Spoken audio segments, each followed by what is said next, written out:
Você ouvirá agora uma palavra que foi ministrada na Missão da Fé Apostólica da cidade de Balneário Pissarras. Nós observamos Atos capítulo de número 3, Pedro, por favor.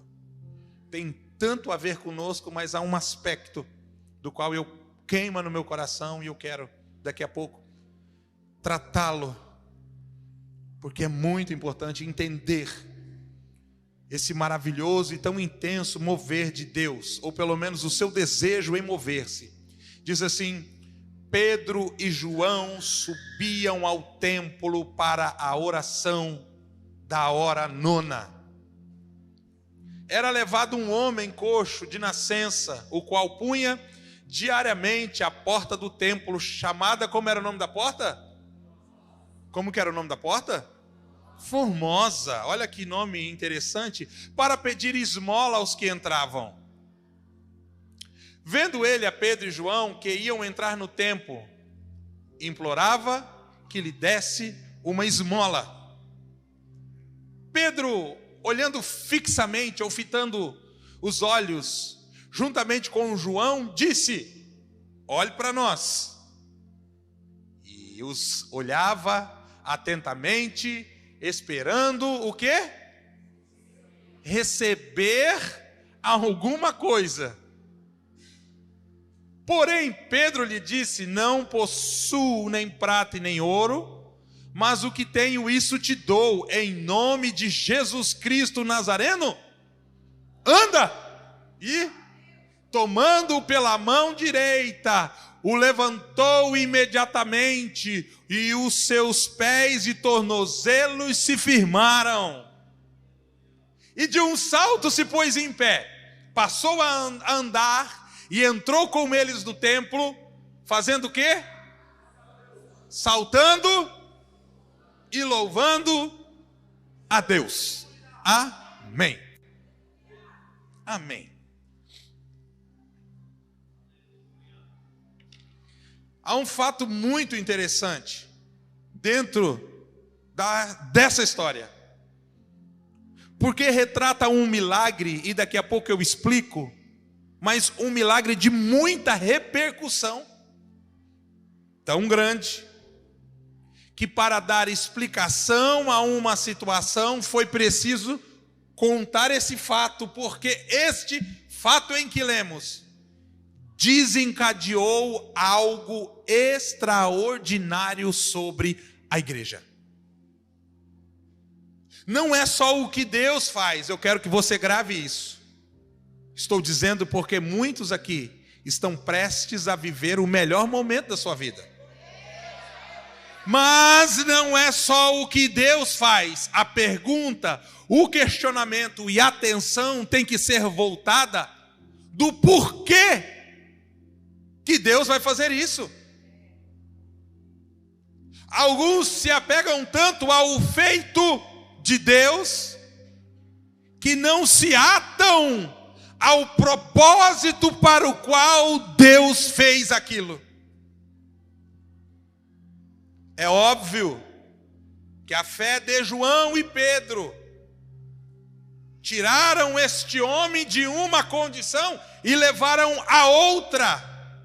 Mas Deus, mirando naquele homem, também através daquela situação, tinha uma grande ação para ser feita. Porém, quando nós trazemos para a questão pessoal, nós encontramos um homem de uma não só grande deficiência física,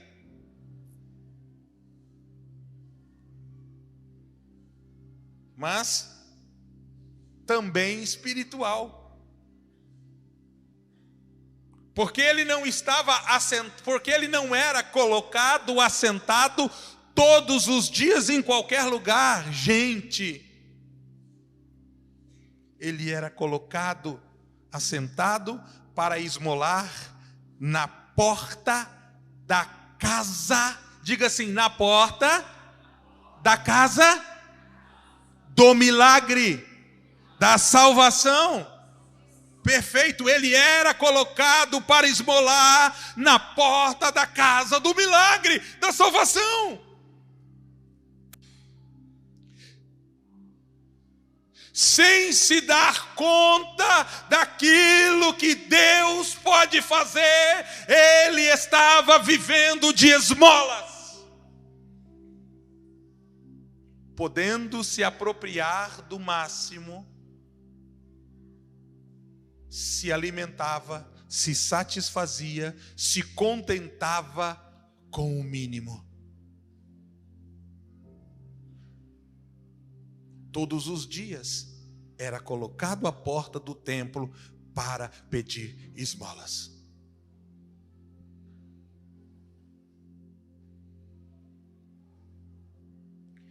Ele esperava mais em receber esmolas das pessoas do que milagre de Deus. E até que Deus fez cruzar o seu caminho com um profeta maluco, com um pregador maluco, com um crente maluco, com apóstolos malucos, ele permaneceu sentado lá.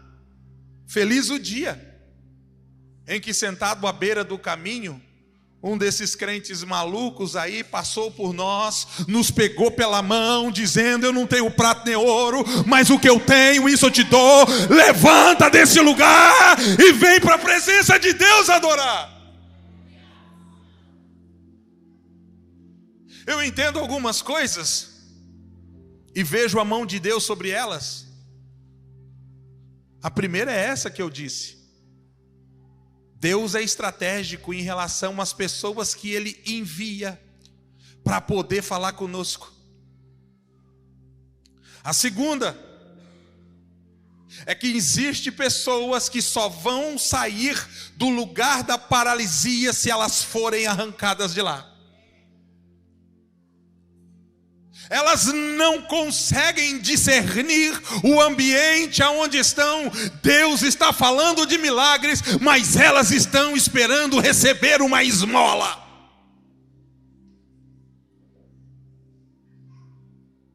Irmão, o mesmo Deus que pode te dar uma esmola, porque se a sua fé não alcança mais do que isso, então talvez seja isso, é o mesmo Deus que pode essa noite fazer milagres. É o mesmo Deus que pode fazer milagres e mudar a sua história. E olha, vou te falar uma coisa, no final da noite, depois de Deus fazer tanta coisa, Ele olha na conta dele e Ele chega à conclusão que os seus recursos continuam infinitos, continuam infinitos, continuam infinitos, continuam infinitos para poder fazer culto após culto. Ele estava lá. E a minha pergunta nessa tarde, enquanto eu orava, é por que ele estava lá? E a resposta, da qual eu tive, foi simplesmente frustrante.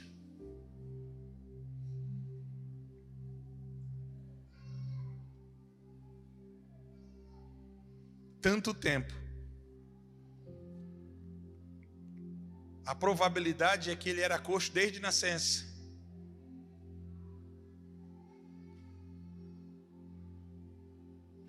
Pernas com nervos praticamente sem ossos,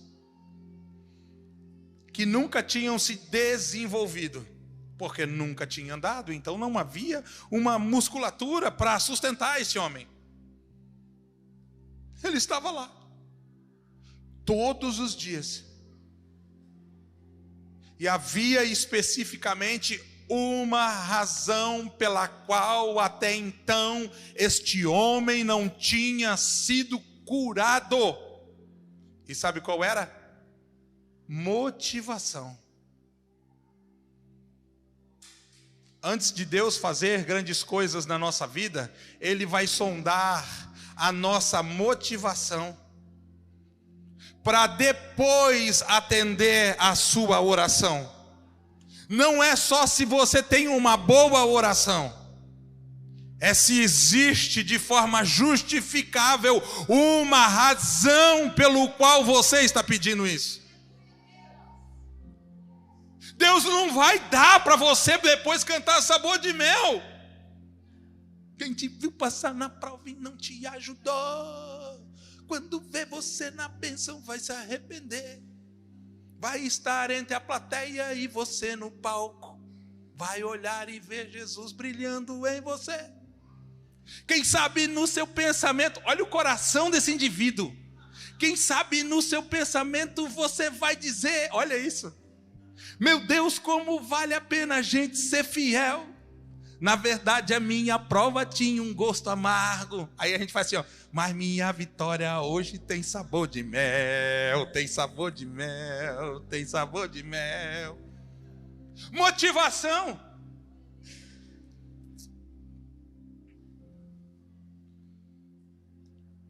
Olha aqui.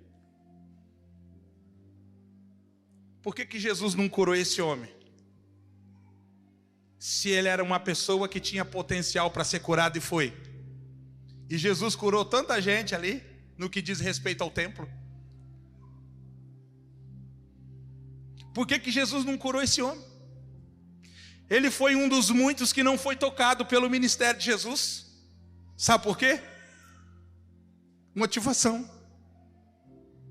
Ele ia para o templo para pedir esmola, ele não ia para o templo para pedir cura.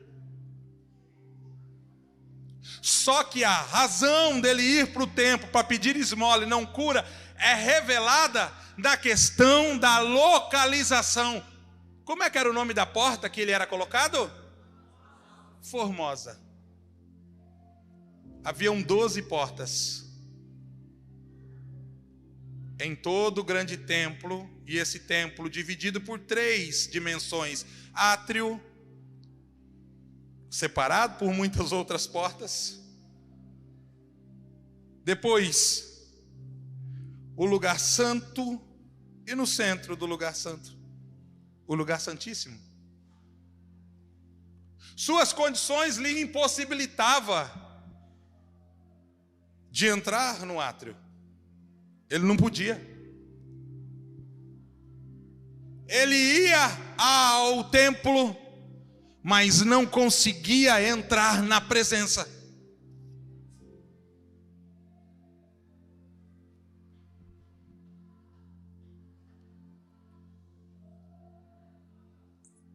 Deixa eu ler para você entender aqui. Das 12 portas,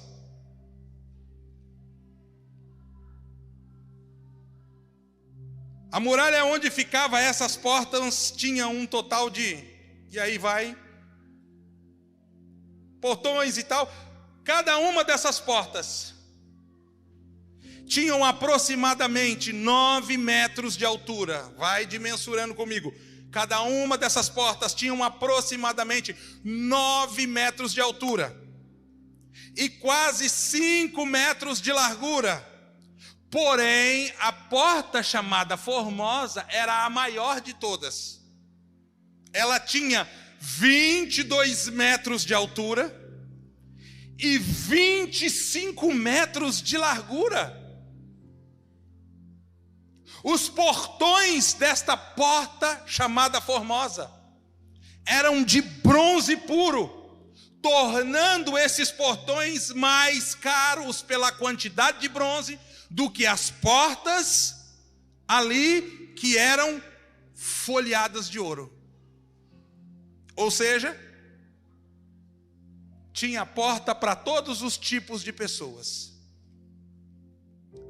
A porta Formosa dava acesso para os gentios que vinham para a presença, mas era especialmente usada para as pessoas que queriam desfilar, estar em um lugar de exibicionismo.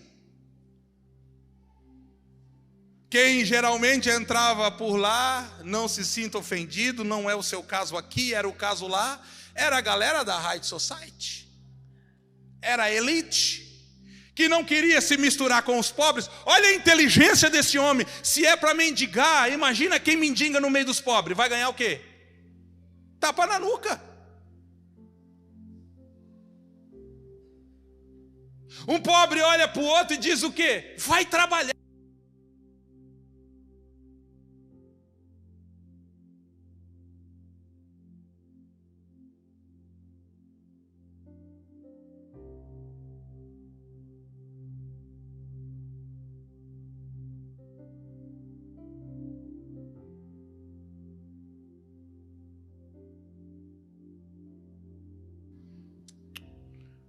Então ele ia para a Porta Formosa.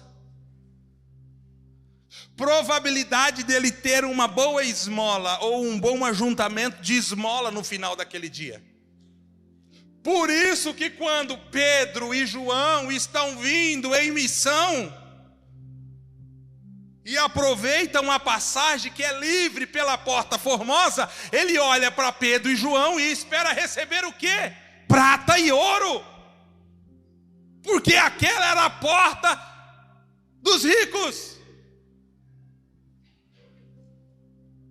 Pedro e João, já de imediato, saca a carteira e diz: olha, nós estamos entrando por aqui, mas nós não estamos acostumados.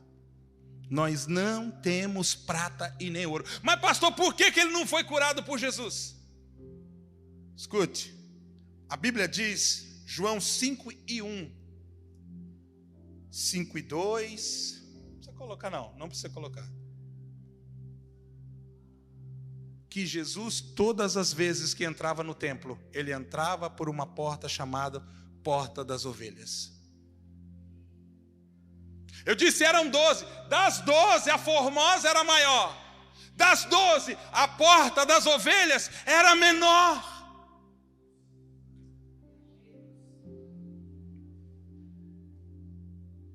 Talvez muitos de nós não sabíamos a real função ou finalidade de então chamada Porta das Ovelhas. Então preste atenção, a Porta das Ovelhas era a menor entre as 12 portas e não foi feita para a passagem de homens, e sim de ovelhas.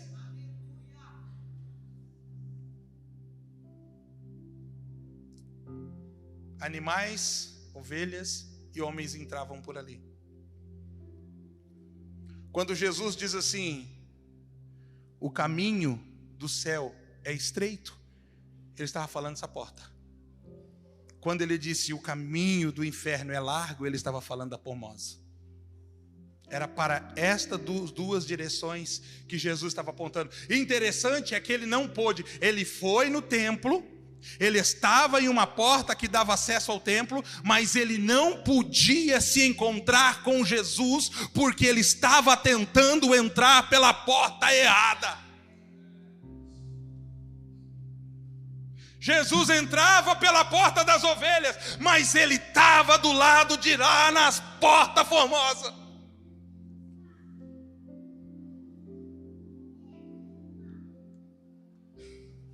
Queridos, não é se Deus vai fazer, e eu sei que Ele deseja fazer, é porque é onde isso vai terminar o feito do Senhor.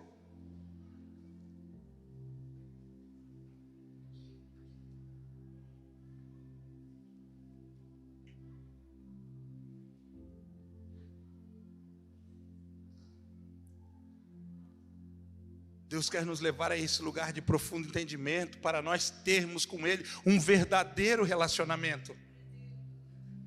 E não só virmos em sua casa para termos com Ele este tipo de encontro como igreja, porque não é o único encontro que temos. Eu espero que você cultive relacionamento com Deus na sua casa e por onde você anda, mas não só para vir na sua casa e termos com Ele esse tipo de encontro e relacionamento com a igreja, baseado nas coisas que Ele pode dar, mas principalmente em quem Ele é e representa no seu coração.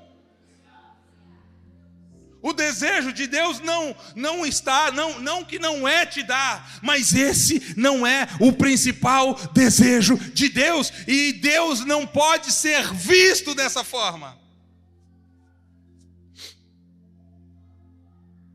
Por que nós decidimos não fazer campanhas?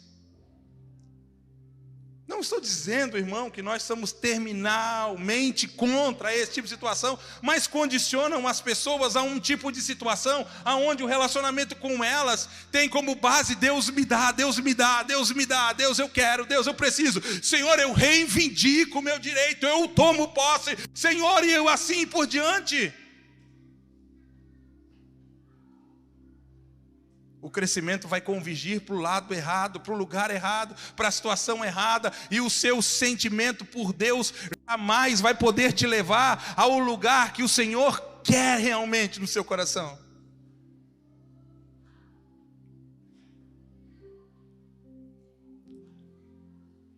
Ele estava lá, sentado à porta, mas haviam interesses muito particulares em seu coração, dos quais Deus podia fazer, mas ele estava cego demais para enxergar em Deus. Então ele estava centrado, esperando receber o pouco que as pessoas podiam lhe dar. Pois bem, a Bíblia diz que Deus é Deus, e naquele dia tão especial, algo extraordinário acontece. Aquele homem que está ali nunca tinha andado, é tomado pelas mãos, e a Bíblia diz que Pedro o coloca de pé, em nome de Jesus. Pedro diz: levanta e anda. Quando aquele homem, onde eu quero chegar, começa a saltar e pular dentro do templo, por nunca ter andado, acontece um grande alvoroço.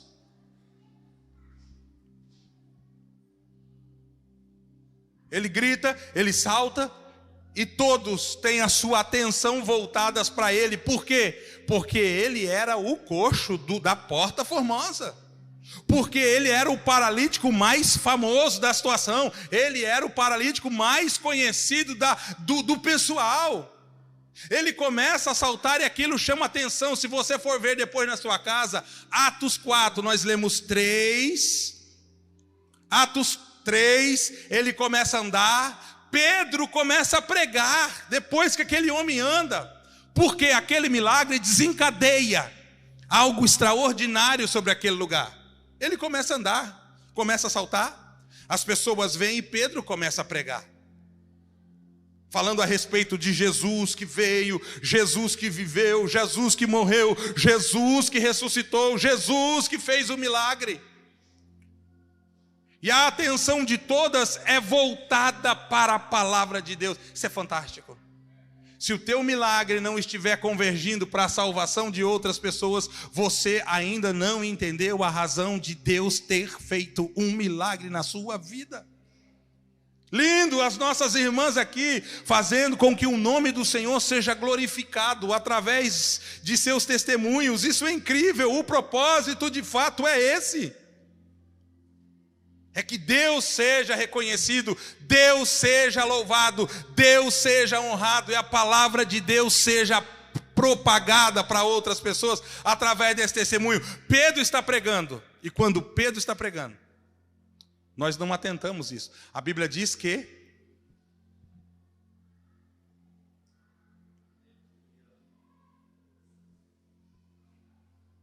os sacerdotes, os levitas e outras autoridades ali do templo vêm falar com Pedro e João, e por causa daquele milagre, do alvoroço que aquele milagre causou, Pedro e João é preso. A gente fica tão fixo na parte que diz que o coxo levantou, que a gente não observa Pedro e João, por causa disso, Atos 4, sendo preso por causa da repercussão. A que custo o coxo andou? Ao custo da prisão de Pedro e João.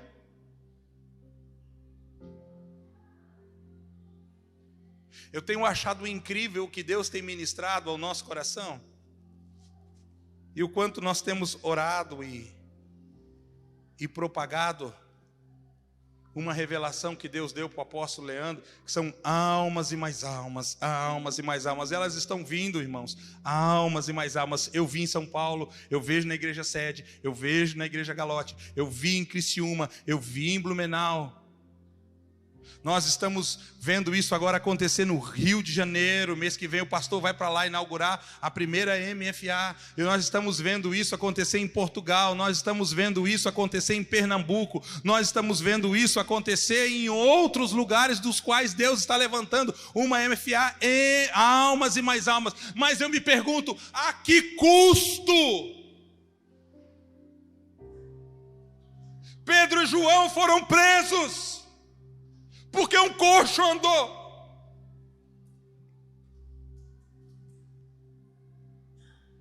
Não estou dizendo que isso foi o preço que foi pago para que este coxo andasse, porque o preço foi pago pelo derramamento do sangue de Jesus na cruz do Calvário. Eu estou dizendo, a que custo? A repercussão da poderosa atuação e a ação de Deus sobre a nossa história.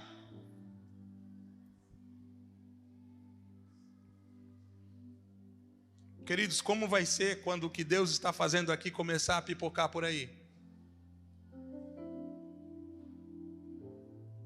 Quando de fato, como igreja, nós formos descortinados e revelados a essa cidade. Hoje de manhã nós estávamos num culto maravilhoso. Eu dizia de novo no meu coração, falei, Deus, não pode, um dos melhores cultos dessa igreja está acontecendo e o teu povo nem sabe o que está acontecendo aqui. Sei lá, tínhamos o quê? 30, 40 pessoas, se é que tínhamos isso. E a igreja ficou pequena para tanta glória, não era para tanta pessoa, para tanta glória, para tanta glória. A igreja ficou pequena para tanta presença da parte de Deus. É como nós vamos reagir, como nós vamos revidar, se for necessário, quando houver uma dura perseguição por causa do poder de Deus sobre a nossa vida, porque nós estamos orando por muita coisa, e uma delas é um avivamento. Mas quando ele vier, irmãos,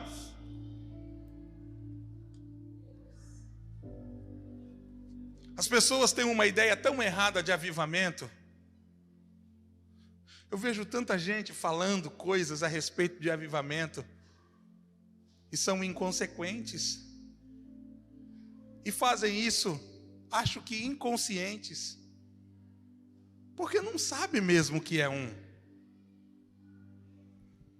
Quem transicionou da década de 80, 90, no meu caso, para hoje, pegou o resquício do que era algo simplesmente extraordinário.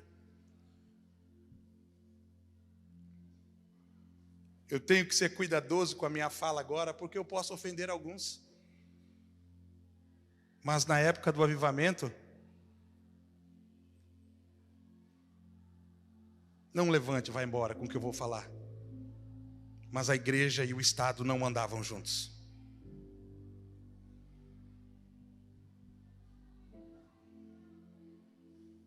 Cadê aquela bandeira sua, pastora Cátia? Por bondade. A igreja levantava uma bandeira. Obrigado, me empresta. A igreja tinha uma bandeira.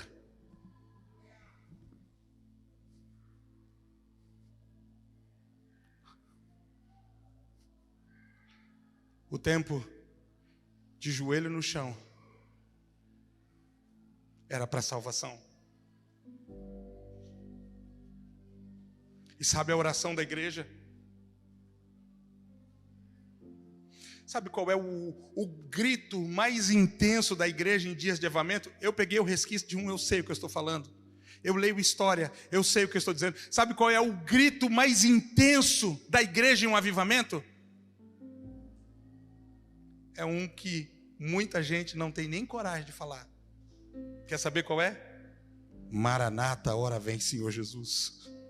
Maranata, ora vem Senhor Jesus. Uma igreja em avivamento, ela sempre vai estar apontando para o céu e pedindo o retorno do Filho de Deus. Maranata, ora vem Senhor Jesus.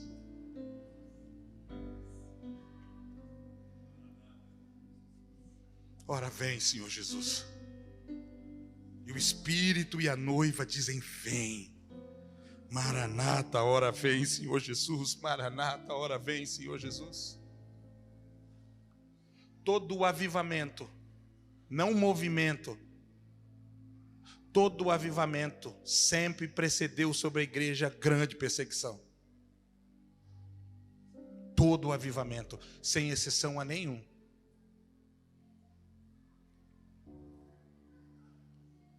O quanto Deus fazia no meio do povo era o quanto a igreja recebia como perseguição.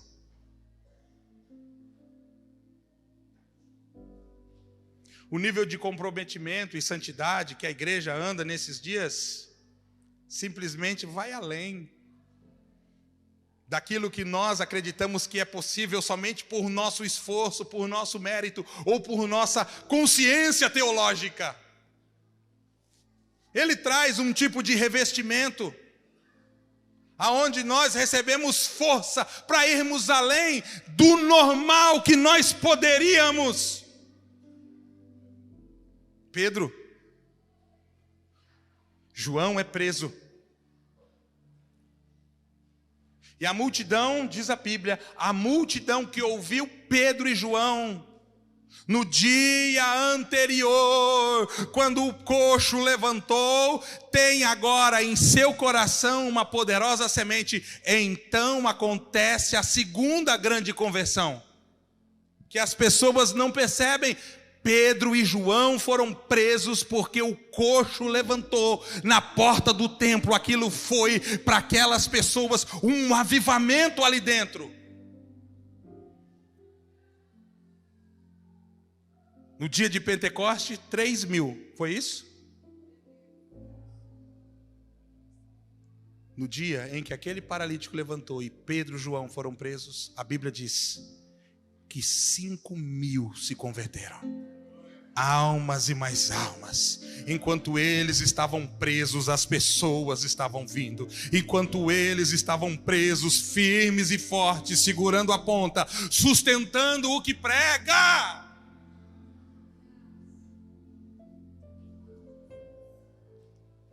Irmão, de novo, tá? Não levanta e vai embora. Mas sustentar o que prega, amparado pela justiça, é fácil. Nós temos, de forma constitucional, o direito de culto. Então, se alguém entrar aqui, alô, 190, tem um maluco aqui perturbando, vem buscar. E assim, rapidinho eles vêm. Mas e se nós perdermos esse direito? Quantos de nós vão permanecer como crentes? Os mesmos homens, não pessoas, mas homens que fazem a lei, criam outras e desfazem. E se nós perdermos esse direito? Quantos de vocês permaneceriam?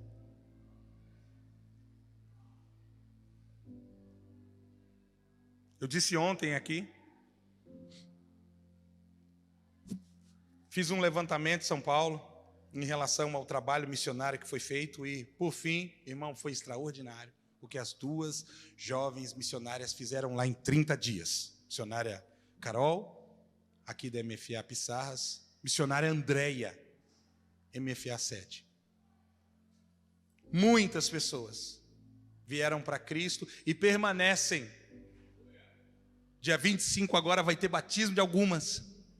Vi nesse fim de semana Deus batizar com o Espírito Santo essas pessoas que entregaram a vida para Jesus. Interessante, 90% das pessoas que entregaram a vida para Jesus no trabalho das nossas missionárias lá em São Paulo, 90% eram jovens, 70% eram homens. Fiz um levantamento completo. Conversei com quase todos, e são muitos. Eu achei interessante,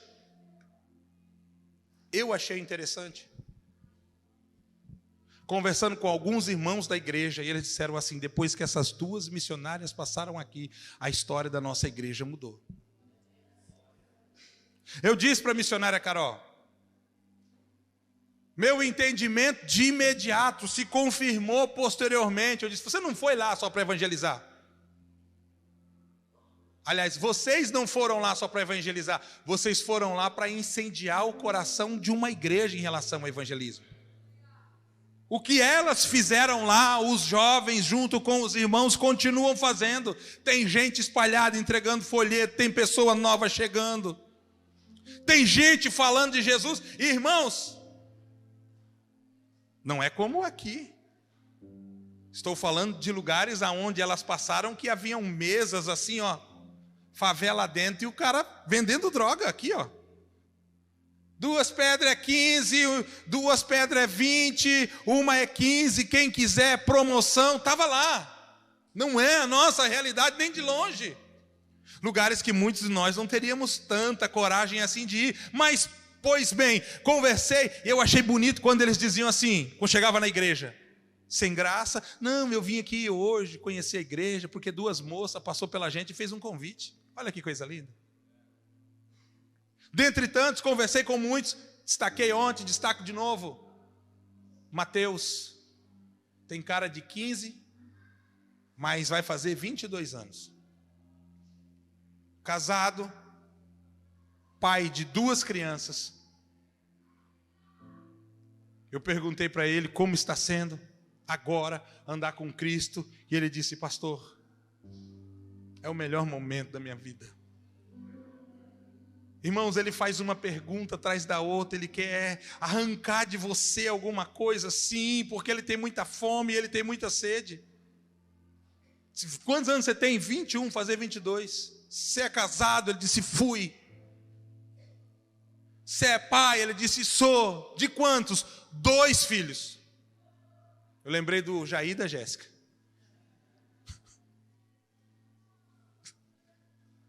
21 anos. Como é que está sendo para você? Ele disse assim: pastor, estou vivendo com Deus o melhor momento da minha vida, e na minha casa o pior momento. Quando a minha esposa soube que eu virei crente, essa foi as palavras dele. Quando ela soube que eu virei crente, ela me expulsou de casa. Ela me expulsou de casa. A religião dela totalmente oposta.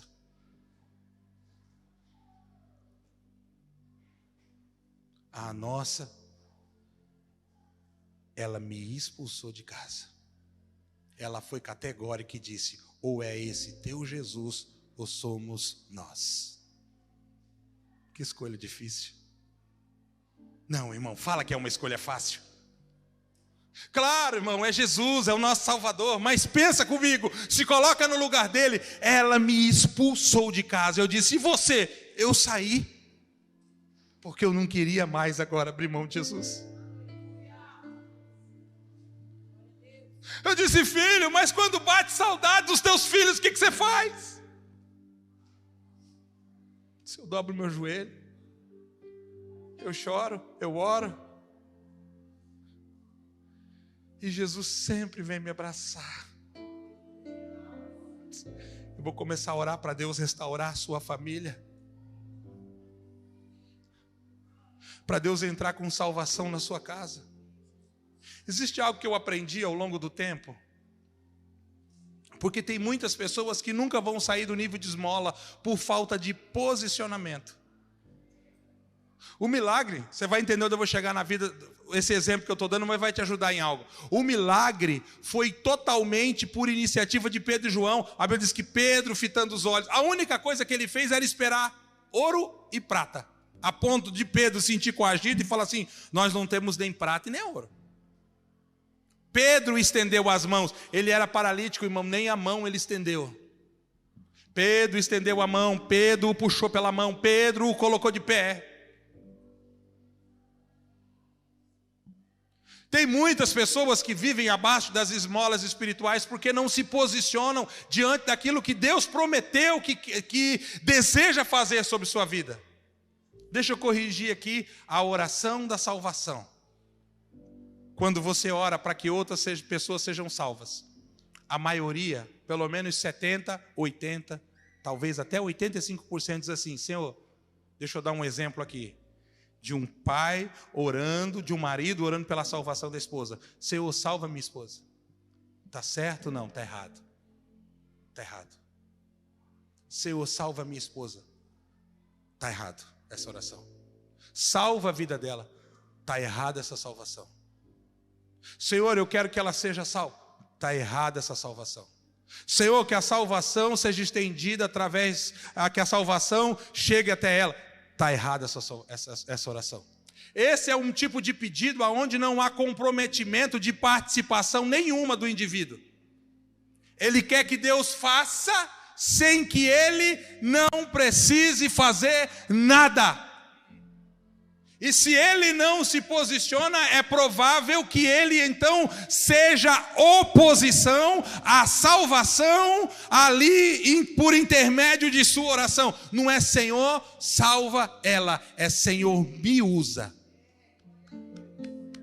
me levanta, me enche, me reveste, me capacita para dar bom testemunho e pregar a sua palavra para que ela seja salva. Deus não quer fazer sem a sua participação. Algumas coisas ainda não aconteceram porque você está esperando Deus fazer tudo.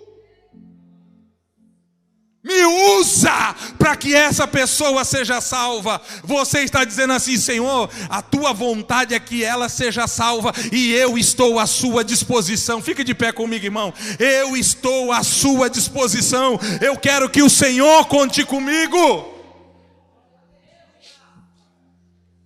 Será que Deus pode contar com você? Ou você está precisando aí de um Pedro e João que vá até aí, te pegue pela mão, te coloque de pé, te faça andar, que ore para que o milagre aconteça? Ou Deus pode, ou você pode entender que existe uma participação nisso tudo que é inteiramente de sua responsabilidade? Que marashiata kamanusa cai.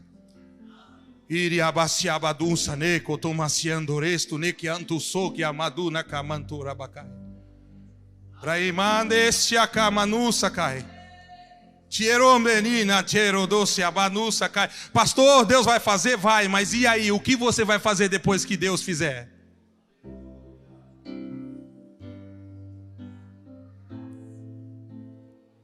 Não falta disposição de Deus.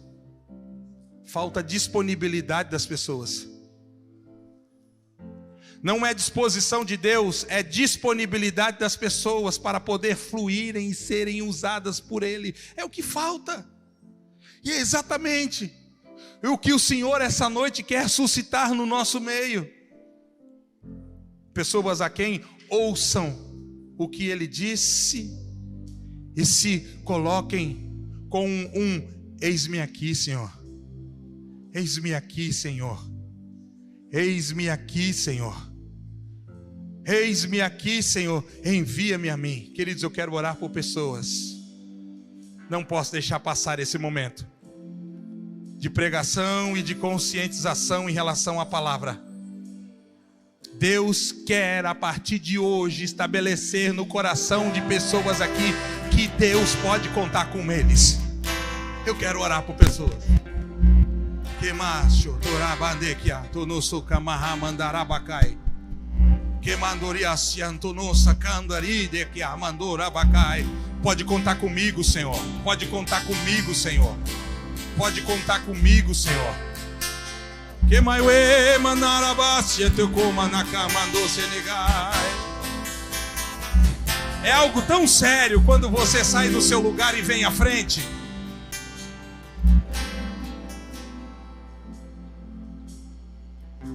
É algo tão sério quando você sai do seu lugar e vem à frente.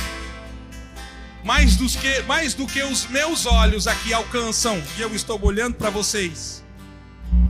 Mais do que os meus olhos alcançam, e eu estou vendo aqueles que aqui estão. Eu estou vendo. Mais do que os meus olhos alcançam, está sendo assinalado nos céus. Está sendo assinalado nos céus. seu posicionamento.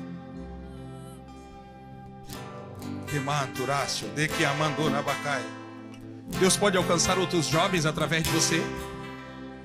Deus pode alcançar outras pessoas através de você. Queridos, nós temos pessoas que ainda não entregaram sua vida para Jesus e querem fazer isso essa noite. Se nós temos pessoas que ainda não entregaram suas vidas para Jesus e querem fazer isso essa noite, levante uma das suas mãos assim para que eu veja. Pastor, eu estou afastado, eu quero voltar. Pastor, eu quero entregar minha vida para Jesus hoje. Eu quero que a minha vida passe a pertencer a Ele, assim como Ele pertencer a mim. Se nós temos alguém, temos aqui, vem cá, ora com Ele. Mais alguém? Levante uma das suas mãos para que eu veja. Alguém vai até aí. Temos ali uma segunda pessoa. Temos uma mocinha aqui. Uma terceira pessoa. Temos mais alguém? Temos mais alguém que quer entregar a sua vida para Jesus? Temos mais alguém? É assim que começa um relacionamento com Deus. É um pedido. Você quer entregar sua vida a Jesus essa noite? Você quer voltar para Jesus? Você que estava afastada, distanciada, você que foi e quer retornar hoje a esse lugar em Deus, levante uma das suas mãos aqui. Aleluia! Temos mais uma quarta pessoa. Temos mais alguém? Confirma para mim. Ela está levantando a mão, se é isso que ela está fazendo. Temos uma quinta, sexta pessoa fazendo isso essa noite. Como disse Pedro, em nome de Jesus o Nazareno, levanta e anda. Levanta e anda. Em nome de Jesus o Nazareno, levanta e anda. Levanta e anda. Em nome de Jesus o Nazareno, levanta e anda. Levanta e anda. Levanta e anda. Em nome de Jesus o Nazareno, levanta e anda. Levanta e anda. Em nome de Jesus o Nazareno, levanta e anda. Não perca Jesus de vista. Pai poderoso, através do nome de teu Filho Jesus, essa noite selamos o nosso coração com uma aliança ainda muito mais forte, poderosa e intensa.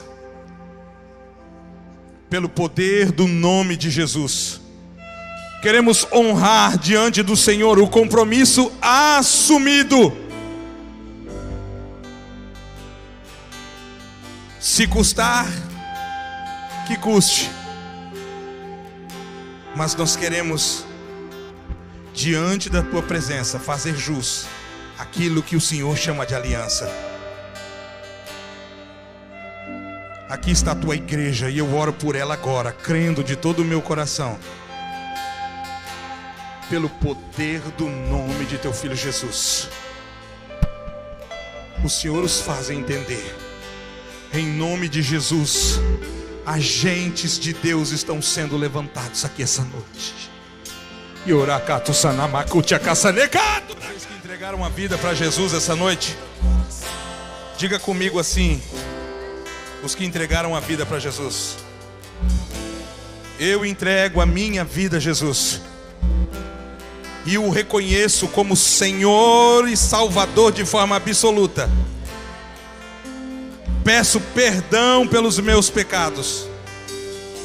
Que o Senhor coloque em mim o seu Espírito e escreva o meu nome no livro da vida. Diga mais: prometo ser fiel, manter a minha aliança e estar com Ele até o glorioso dia da sua vinda. Em nome de Jesus. Se a igreja pode, aplauda o Senhor. Digno é.